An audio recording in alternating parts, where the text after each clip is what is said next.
نحمده ونصلي على رسوله الكريم أما بعد بسم الله الرحمن الرحيم وعن أبي وائل قال كانوا يسرون التعوذ والبسملة في الصلاة وإسناده صحيح ابو وائل رضی اللہ عنہ سے روایت ہے کہ صحابہ کرام رضوان اللہ تعالی علیہم اجمعین نماز میں اعوذ باللہ من الشیطان الرجیم اور بسم اللہ الرحمن الرحیم آہستہ آواز سے پڑھا کرتے تھے۔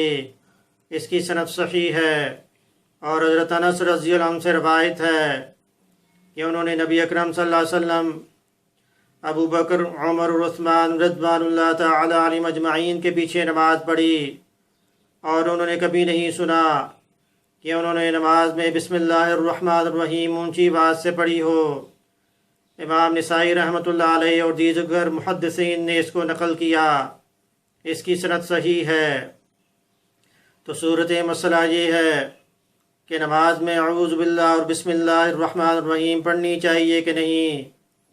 اگر تو باجماعت نماز ادا کر رہے ہیں تو اس میں مقتدی کو اعوذ باللہ اور بسم اللہ الرحمن الرحیم پڑھنے کی ضرورت نہیں، اور اگر اکیلے نماز پڑھ رہے ہیں تو پھر تکبیر تحریمہ کے بعد ثنا اور اس کے بعد اعوذ باللہ من الشیطان الرجیم اور بسم اللہ الرحمن الرحیم آہستہ آواز سے پڑھنی ہے، اور اس کے بعد سورۃ الفاتح شروع کریں گے، اور اس کے بعد سورت شروع کرنے سے پہلے بسم اللہ الرحمن الرحیم پڑھ لی جائے تو بہتر ہے۔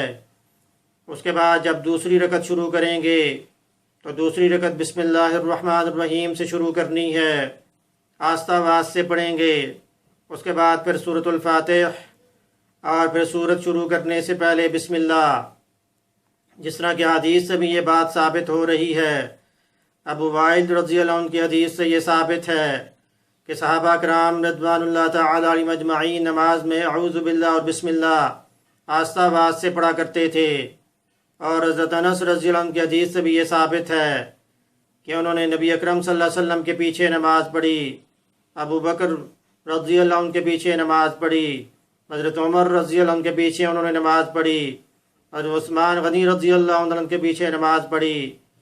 لیکن کبھی بھی کسی نے بھی نماز میں اونچی بات سے بسم اللہ الرحمن الرحیم نہیں پڑھی۔ تو اللہ پاک ہمیں نماز کے مسائل پر عمل کرنے کی توفیق عطا فرمائے۔ وما علینا الا البلاغ المبین۔